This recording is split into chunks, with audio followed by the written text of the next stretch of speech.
from the Charlotte Observer from the year 1969. The Weber approach. You all know about bowling, the golf of the blue-collar worker world. The clothing is really chic, with the great embroidery jobs like Charlie's Garage and Acme Insurance on the back. The ball they lug around is to keep you in shape for the bar. They don't keep score in pinfall. They take a look at the empty bud cans and declare a winner. That's how Dick Weber's dad saw it. Here was his kid, just out of high school, hanging around Hindley's lanes in Indianapolis, where the pin boys were 8 winos recruited from the street. "You'll never amount to anything," barked Papa. "You're a bowling alley bum." Dick Weber, who started out at the age of 8 setting pins for a nickel a game, smiles. "It wasn't class in those days," he said Wednesday before giving a clinic at Major League Lanes. "Well, it ain't exactly posh today, but there are over 40 million people who swear by the game, and most of them don't confuse a spare with an extra six-pack."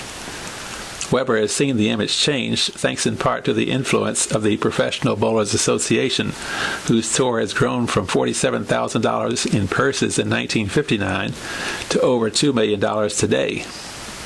In that 10-year period, Weber's name has become synonymous with the sport. He is numero uno with 18 PBA titles and over $280,000 in winnings. He also has won the BPAA, Bowling Proprietors Association of America. He also has won the BPAA, that is the Bowling Proprietors Association of America, title 4 times, and, with Ray Bluth, the National Doubles Crown 4 times. Armed with his 16-pound ball, the 5'10", 125-pounder has been a tough man to beat. Weber's original idea was to be a pro baseball player. He played the infield of Tech High in Indy, and he was all set to collect his letter in 1947 when he was called to the athletic director's office. He was being declared ineligible, he was told, because he was bowling in a league and receiving money. "That's when I said, 'Well, I'm going to be a professional bowler,'" said Weber. Bowling offered little in the way of prize money, so Weber hooked on with Carl Hindle, learning the business in Hindle's lanes. He upped his average to 195 and started hitting some tournaments. In 1954, he fared well in the BPAA All-Star and was invited to join the prestigious Budweiser team in St. Louis. Compared to making $45 a week at Hindle's and working part-time in the post office for $1.80 an hour, it was a heck of a deal. "So I took my '48 Plymouth with the taped-up windows and drove to St. Louis," Weber said. The Budweiser team, Weber, Bluth, Don Carter, Pat Patterson, Tom Hennessy, was the best ever formed. In 8 years, it won 6 national team championships. The relationship was mutually satisfactory. The bowlers got about $10,000 a man plus all tourney winnings. Budweiser got national exposure. Until June 1961, when they brought in a soap salesman from the East to become vice president in charge of sales. He didn't understand bowling, and he disbanded the team. Since that time, he's been released. Luckily for Weber, he had invested, somewhat warily, $50 in 1958 in a venture called the Professional Bowlers Association. It was a grand scheme dreamed up by an Akron, Ohio lawyer named Eddie Elias, who didn't exactly have the full confidence of the 33 initial members. "We thought Eddie Elias was a bag of wind," said Weber. Automation had come in a few years before then, recalled Weber, and television was getting interested, but it was a gamble on everybody's part. Then the boom started hitting in 1959 and 1960. Bowling establishments went up like gas stations and supermarkets. Too fast. We saturated the market.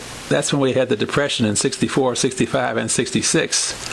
We had too many places, and we had some bad proprietors in the game. But things have changed. We're moving up again.